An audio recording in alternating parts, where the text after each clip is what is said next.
आज हम बहुपदों के गुणनखंड के बारे में पढ़ने वाले हैं। इसके बारे में पढ़ने से पहले हम सर्वसमीकाओं के बारे में जानने की कोशिश करें। बीजगणित में कुछ गुणनफल बार बार प्रयोग किए जाते हैं, जैसे a प्लस बी का whole square, a minus B का whole square, a plus B into a minus B. यहाँ a और b दो चर राशि a और b, उनका वर्ग क्या होगा? a प्लस बी का वर्ग, इसे हम लिख सकते हैं a plus B into a plus b. अब हम जो कोष्टक हैं उन कोष्टक को खोलेंगे। पहले चर को, जो भी पहला पद है, उसे दूसरे कोष्टक में मौजूद सभी पदों से गुणा करते हैं। फिर हम जो पहले कोष्टक में जो पद हैं उन्हें दूसरे कोष्टक में मौजूद पदों से a को a प्लस बी से गुणा करते हैं और b को a प्लस बी से गुणा करते हैं। तो हमने लिखा a into a plus b, plus b को जब हमने a प्लस बी से गुणा किया तो हम देखते हैं b into a plus b. फिर जो दूसरा कोष्टक था उसे खोलेंगे तो जो बाहर पद है उसको अंदर कोष्टक के अंदर मौजूद सभी पदों से गुणा करेंगे और जो भी ऋणात्मक या धनात्मक साइन है वो लगा। तो यहाँ धनात्मक साइन, तो a को a से गुणा करेंगे तो a का होल स्क्वायर, a को b से करेंगे तो a into b, plus b को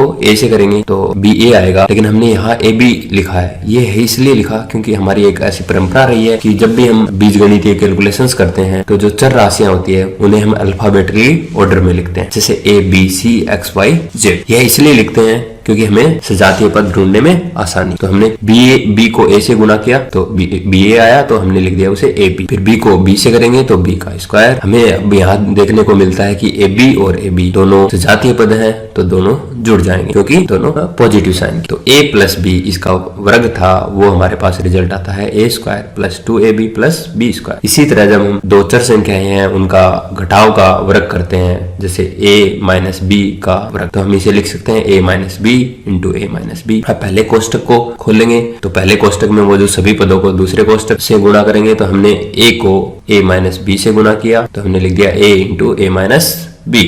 अब यहाँ माइनस है तो हमने माइनस का चिन्ह लगा दिया है। फिर b को a माइनस बी से गुणा करेंगे तो b into a minus b. अब दूसरा कोष्टक खोलना है तो बाहर के पद को अंदर मौजूद सभी पदों से गुणा करेंगे और जो भी संख्या है उसका चिन्ह का ध्यान रखें। a को a से गुणा करेंगे तो a स्क्वायर, a को जब माइनस बी से गुणा करेंगे तो हमारे पास आएगा a b और चिन्ह आएगा माइनस का। जब भी किसी धनात्मक संख्या को ऋणात्मक संख्या से गुणा किया जाता है तो संख्या हमारे पास ऋणात्मक आती है। तो a को माइनस बी से गुणा करेंगे तो हमारे पास आएगा माइनस ए बी। अब माइनस बी को a से गुणा करेंगे तो माइनस बी ए आएगा, जिसे हम लिख सकते हैं माइनस ए बी। अब माइनस बी को माइनस बी से गुणा करेंगे। जब भी दो समान चिन्ह की संख्याएं होती है, जैसे पॉजिटिव संख्या को अगर पॉजिटिव संख्या से गुणा किया जाए या ऋणात्मक संख्या को ऋणात्मक संख्या से गुणा किया जाए तो हमारे पास जो रिजल्ट आता है वो हमेशा धनात्मक रहता है। तो माइनस बी को माइनस बी से करेंगे तो हमारे पास आ जाएगा प्लस का बी स्क्वायर। अब हम यहाँ पाते हैं कि दो सजातीय पद हैं, एक तो माइनस ए बी, दूसरा माइनस ए बी। तो दोनों समान चिन्ह के हैं, जुड़ जाएंगे तो माइनस 2ab इनका रिजल्ट आ जाएगा माइनस 2ab। तो हमारे पास आया है a माइनस बी का वर्ग बराबर a square minus 2ab plus b। इसी तरह अगर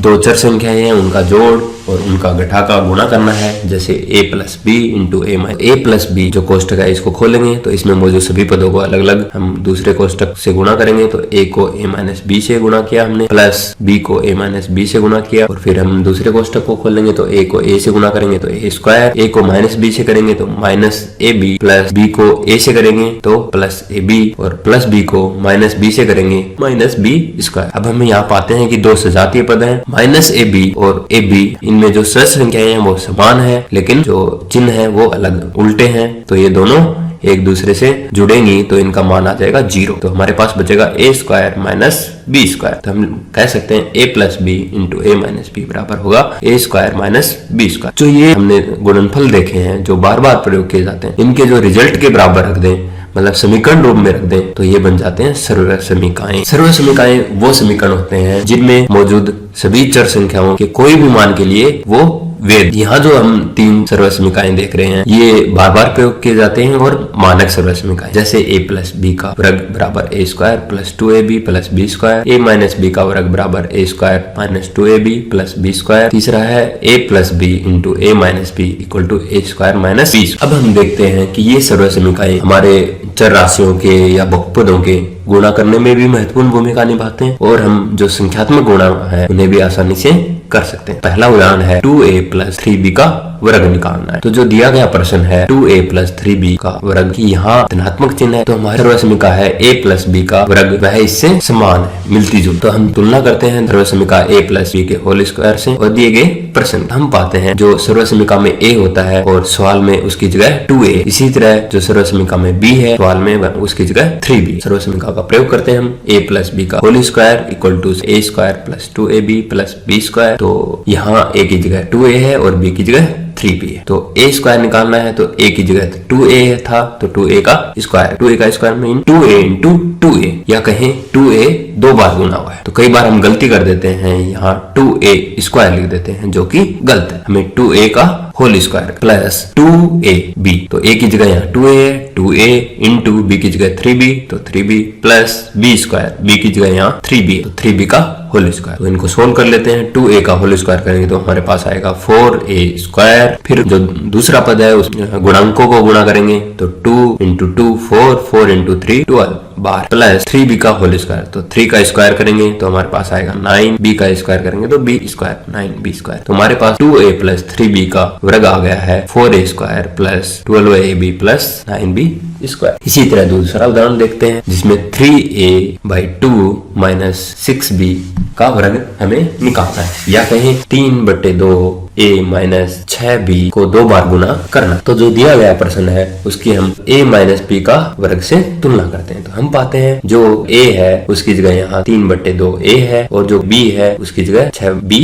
है। तो हम सर्वसमीका लगा सकते हैं। सर्वसमीका में हम पाते हैं a माइनस b का वर्ग बराबर होता है a square minus 2ab plus b। तो यहाँ a की जगह हम 3/2 a रखेंगे और b की जगह हम 6b रखेंगे। तो हमने a की जगह रखा 3/2 a स्क्वायर माइनस 2 a की जगह रखा 3/2 a, b की जगह रखा 6b प्लस b की जगह रखा 6b का वर्ग। तो सोल्व करते हैं। तो 3/2 का वर्ग करेंगे तो हमारे पास आएगा 9/4। तो 9/4 a का वर्ग किया तो a स्क्वायर माइनस माइनस का चिन्ह लगा दिया हमने। फिर गुणांकों को गुणा करेंगे तो 2 को 3/2 से गुणा करेंगे तो हमारे पास आएगा 3, 3 को 6 से गुणा करेंगे तो 18। अब a को b से करेंगे तो ab लिख दिया है। 6b का वर्ग करना है तो 6 को 6 से गुणा करेंगे तो 36 और b का वर्ग करेंगे तो b स्क्वायर। तो हमारे पास जो दिया गया प्रश्न 3/2 a माइनस 6b का वर्ग निकालना था उसका हल आ गया है 9/4 a स्क्वायर माइनस 18 है ab प्लस 36b स्क्वायर। अब हम एक और उदाहरण लेते हैं। अब हमें 3x प्लस y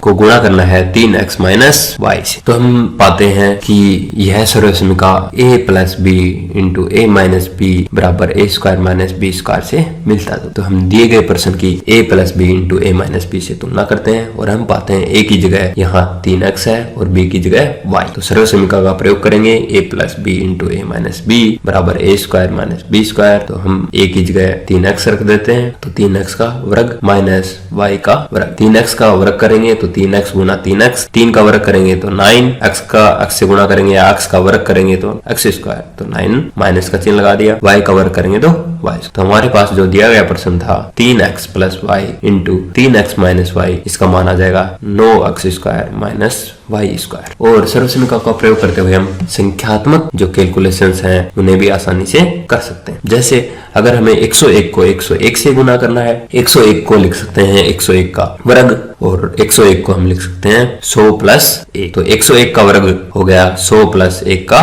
वर्ग। यह देखिए हमारी सर्वसमीका a प्लस b का वर्ग बराबर a square plus 2ab plus b square से मिलता जुलता है, जहां a की जगह 100 है, b की जगह 1 है। तो हम a स्क्वायर मतलब 100 का square plus 2ab, 2 into a की जगह 100 रखा, b की जगह 1 रखा प्लस b स्क्वायर तो 1 का सोल्व करेंगे तो 100 का वर्ग करेंगे तो 1 के आगे 4 0 लग जाएंगे प्लस 2 को 100 से गुणा करेंगे तो 200, 200 को 1 से करेंगे तो 200 और 1 का वर्ग करेंगे तो 1। इनको सभी को सम करेंगे तो हमारे पास आ जाएगा 10,201। इसी तरह अगर मान लीजिए हमें 98 को 98 से गुणा करना है तो इसे हम लिख सकते हैं 98 का वर्ग और 98 को हम ऐसे लिख सकते हैं 100 माइनस 2। तो 98 का वर्ग को लिख सकते हैं 100 माइनस 2 का वर्ग। और ये हम पाते हैं कि यह सर्वसमीका a माइनस b का वर्ग बराबर a square minus 2ab plus b square से मिलता जुलता। और यहाँ a की जगह 100 है और b की जगह 2 है। तो a का वर्ग मतलब 100 का वर्ग माइनस 2a, a की जगह 100, b की जगह 2 प्लस b स्क्वायर तो 2 का स्क्वायर। तो जब 100 का वर्ग करेंगे तो हमारे पास आ जाएगा 10,000। जब 2 को 100 से गुना करेंगे 200, 200 को 2 से करेंगे तो 400 माइनस 400 प्लस 2 का वर्ग मतलब 4। जब हम इसको सोल्व करेंगे 10,000 में 400 घटाएंगे और 4 जोड़ देंगे तो हमारे पास मान आएगा 9,604। इसी तरह अगर हम मान लीजिए हमें 68 को 72 से गुना करना है तो हम 68 को लिख सकते हैं 70 माइनस 2 और 72 को लिख सकते हैं 70 प्लस 2। तो देखिए यह भी जो अभी हमने सवाल किया था a plus B into A minus B बराबर ए स्क्वायर माइनस बी का स्क्वायर सर्वसमीका प्रयोग वैसा ही है। तो यहाँ a की जगह हम पाते हैं 70 है, b की जगह 2 है। तो जो सर्वसमीका थी a plus B into A minus B बराबर ए स्क्वायर, तो a की जगह 70 माइनस b का स्क्वायर तो मतलब 2 का स्क्वायर। 70 का वर्ग करेंगे तो हमें पता है 7 का होता है 49 और 1 जीरो उसका 10 का होगा तो 100, तो 49 इंटू 100 तो 4900। 2 का करेंगे तो 4, 4900 में 4 घटाएंगे तो हमारे पास आ जाएगा 4896। इस तरह हम सर्वसमीका का प्रयोग करते हुए संख्यात्मक कैलकुलेशन भी आसानी से कर सकते। चलिए अब हम आगे बढ़ते हैं और बहुपदों के गुणनखंड पर आते हैं। तो सबसे पहले हम ये जानने की कोशिश करते हैं गुणनखंड होते क्या। तो आप याद करिए कि हम 12 को 3 गुणा 4 के रूप में लिख सकते हैं या लिखते भी रहे हैं। तो हम जब ऐसा लिखते हैं तो हम कह सकते हैं 3 और 4 संख्या 12 के गुणनखंड है। तो हमें याद आया होगा गुणनखंड ऐसी छोटी छोटी संख्याएं हैं जिन्हें हम गुणा के रूप में किसी संख्या को निरूपित करने के लिए प्रयोग करते हैं और जो प्रक्रिया होती है उसे गुणनखंडन कहते हैं। तो बीजगणित में ही भी इसी प्रकार जैसे हम a square minus B square को लिख सकते हैं a plus B into A minus B, तो हम कह सकते हैं कि यहाँ जो बहुपद है हमारा a square minus B square उसके गुणनखंड है a प्लस बी और a माइनस बी। तो हमें समझ में आया कि एक बहुपद का गुणनखंडन बहुपद को 2 या 2 से अधिक बहुपदों के गुणनफल के रूप में लिखने की प्रक्रिया है। तो हम यहाँ a square minus B square को गुणा के रूप में लिखते हैं a plus B into A minus B. तो हमने इसे जो एक बहुपद था a square minus B square उसे 2 बहुपदों के गुणा के रूप में यहाँ लिखा। तो ये जो प्रक्रिया हुई इसे हमने कहा गुणनखंडन। और जो गुणनफल है उसमें मौजूद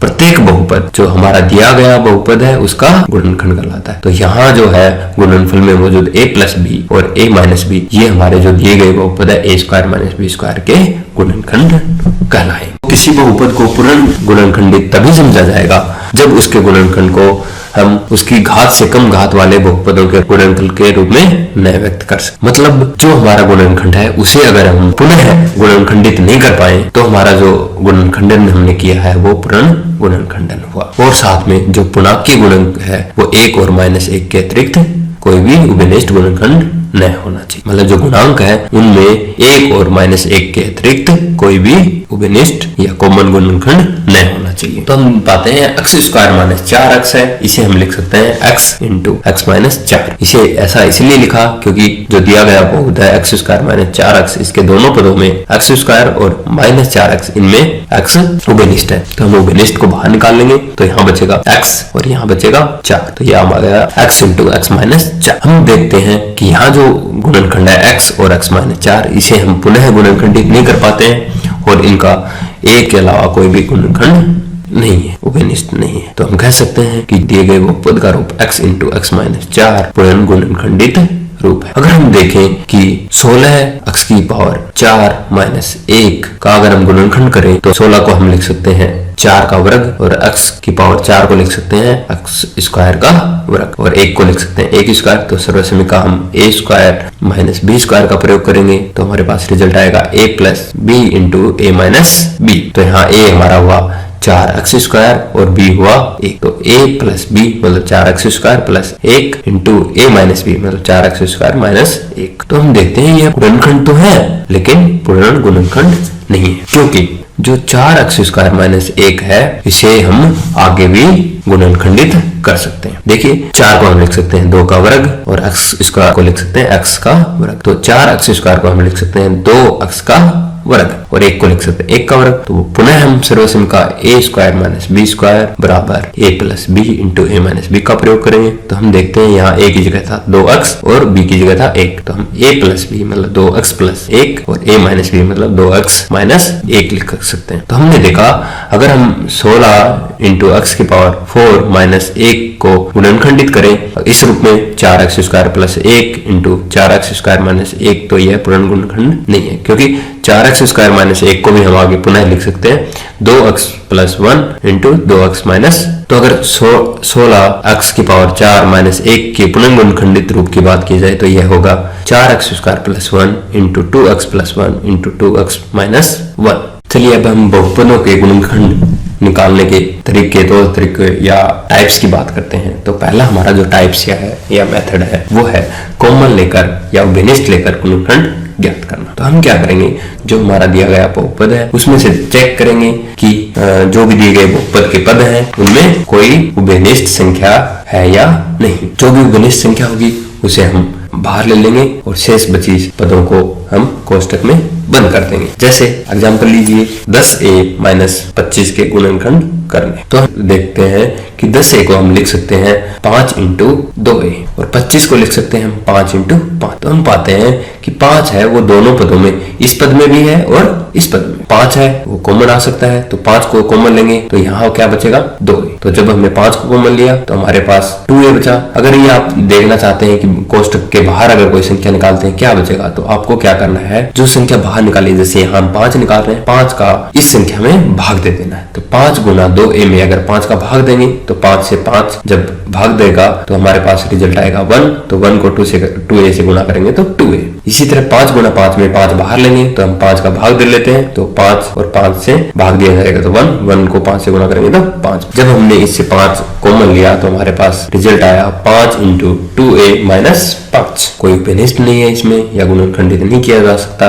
तो हम कह सकते हैं कि 5 और 2a माइनस 5 ये दिए गए बहुपद 10a माइनस 25 के गुणनखंड है। इसी तरह मान लीजिए हमें एक बहुपद दिया हुआ है x² y³ plus x³ y²। हम जो पहला पद है x² y³ इसे लिख सकते हैं x² into y² into y। देखिए x² यहाँ है और यहाँ x की पावर 3 है, तो इसका मतलब x² यहाँ तो है ही और यहाँ भी है। यहाँ हम पाते हैं y² यहाँ है और यहाँ भी, क्योंकि y³ को हम लिख सकते हैं y² इंटू y। तो देखिए x² y³ को हमने लिखा x² y² into y plus जो x³ था उसे लिख दिया x² इंटू x y² को।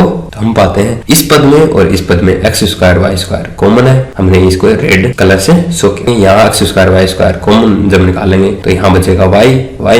यहाँ x² y² कॉमन निकालेंगे तो यहाँ बचेगा। तो हमारे पास जो दिया गया बहुपद था उसका रिजल्ट आया x² y² into y plus. यहाँ देखिए हम पाते हैं x² को हम लिख सकते हैं x इंटू x और y को लिख सकते हैं y इंटू y। तो हम कह सकते हैं कि जो दिया गया बहुपद है उसके गुणनखंड होंगे x भी होगा, x² होगा, y भी होगा, y² होगा, xy भी होगा, x² y भी होगा, xy² भी होगा, x² y² भी होगा और y प्लस x या x प्लस b दिए गए बहुपद का गुणनखंड होगा। और ध्यान दीजिए संख्या 1 है वो सभी बहुपदों का या सभी संख्याओं का गुणनखंड होती है। चलिए एक और एग्जांपल लेके देखते हैं हम 5ap into ax² plus y² minus 6mn into ax² plus y। इसे हम देखते हैं तो हम पाते हैं कि यहाँ 5ab और 6mn में कोई उभयनिष्ठ नहीं है, लेकिन हम देखते हैं ax² प्लस y² इसमें भी है और दूसरे पद में। तो हम ax² प्लस y² को दोनों पदों से उभयनिष्ठ लेंगे। तो जब हम उभयनिष्ठ लिया ax² प्लस y², इस पद में हमारे पास बचा 5ab तो हमने लिखा 5ab। इस पद में हमारे पास बचा 6mn तो माइनस जो चिन्ह था माइनस और बचा वो 6mn। तो हम कह सकते हैं जो दिया गया बहुपद था इसके गुणनखंड हुए ax² प्लस y² और 5ab minus 6mn 5ab minus 6। अब हम दूसरे तरीके के सवाल देखते हैं या टाइप 2 तरीके के सवाल देखते हैं या कहें मेथड 2 देखते हैं। इसमें हम अलग अलग समूह बनाकर उभयनिष्ठ लेकर गुणनखंड ज्ञात करेंगे। कोई भी बहुपद दिया है और उसका गुणनखंड ज्ञात करना है तो हम देखेंगे कि उसमें कोई संख्या या बहुपद उभयनिष्ठ है या नहीं। अगर उभयनिष्ठ नहीं होता है तो हम देखते हैं अगर अलग अलग समूह बनाकर कोई उभयनिष्ठ लिया जा सकता है या नहीं। तो उदाहरण के लिए देखिए हमें बहुपद दिया हुआ है 2xy plus 3x plus 2y plus 3। इसके हमें गुणनखंड निकालने। तो हम पाते हैं कि जो ये दिए गए 4 पद हैं इनमें से कोई भी पद उभयनिष्ठ नहीं रखता है। तो हम ऐसा करते हैं, जो पहले दो पद हैं उनका एक समूह बना लेते हैं। तो 2xy प्लस 3x इसका एक समूह बनाया, और जो शेष बचे दो पद 2y प्लस 3 इसका एक समूह। अब हम पाते हैं जो पहले समूह है उसमें x कॉमन है, उभयनिष्ठ है, और दूसरे पद में 2y प्लस 3 में कोई भी उभयनिष्ठ नहीं है। तो हम कह सकते हैं इन दोनों पदों में संख्या 1 उभयनिष्ठ है। तो जो पहले दो पद है उनमें हम अगर x उभयनिष्ठ निकालेंगे, पहले दो पदों में पहला पद है उसमें शेष बचेगा 2y। जब हम 2xy में x का भाग देंगे तो हमारे पास जो रिजल्ट आएगा वो आएगा 2y। इसी तरह 3x में हम x बाहर निकालेंगे तो हमारे पास बचेगा 3। तो हमारे पास पहले समूह में उभयनिष्ठ आया x, और जो शेष रिजल्ट आया वो आया 2y प्लस 3, और उभयनिष्ठ इन दोनों पदों में कोई भी नहीं है इसलिए एक ले रहे हैं। तो एक उभयनिष्ठ निकाला तो कोष्ठक के अंदर बचेंगे वो समान सेम संख्याएं होंगी 2y प्लस 3। अब हम पाते हैं दो पद बने, चार पदों के दो पद बन गए, x इंटू 2y प्लस 3 और 1 इंटू 2y प्लस 3। तो हम देखते हैं इन दोनों पदों में 2y प्लस 3 दोनों पदों में मौजूद है। तो हम 2y प्लस 3 को कॉमन ले सकते हैं। तो हम 2y प्लस 3 को इसमें से कॉमन लेंगे तो हमारे पास बचेगा x, और 2y प्लस 3 इसमें से लेंगे तो हमारे पास बचेगा 1। तो हम कह सकते हैं 2y प्लस 3 और x प्लस 1 दिए गए बहुपद के गुणनखंड है। अब हो सकता है कोई अलग समूह बनाए, जैसे हम जो दिया गया बहुपद है 2xy plus 3x plus 2y plus 3 को ऐसे लिख सकते हैं 2xy 2y को 2xy के साथ में लिख ले, प्लस बचेगा हमारे पास 3x plus 3। 2xy plus 2y का समूह बना के देखते हैं तो हम पाते हैं कि इसमें 2 भी कॉमन है और y भी, तो 2y हम कॉमन निकाल सकते हैं। इसी तरह जो हमारा दूसरा समूह बना 3x प्लस 3, इसमें हम पाते हैं कि 3 उभयनिष्ठ है। तो पहले जो समूह है उसमें से 2y कॉमन लेते हैं तो हमारे पास रिजल्ट आएगा x प्लस 1। इसमें से 2xy में से 2y कॉमन लेंगे तो x, 2y में से 2y कॉमन लेंगे तो 1। फिर हम 3x प्लस 3 में से 3 कॉमन लेंगे तो हमारे पास बचेगा x प्लस 1। 3x में 3 का भाग देंगे तो x, और 3 में 3 का भाग देंगे तो 1। जो दिया गया बहुपद है उसे हम ऐसे भी लिख सकते हैं x plus 1 into 2y plus. हम कह सकते हैं कि x प्लस y है और 2y प्लस 3 है, वो दिए गए बहुपद के गुणनखंड है।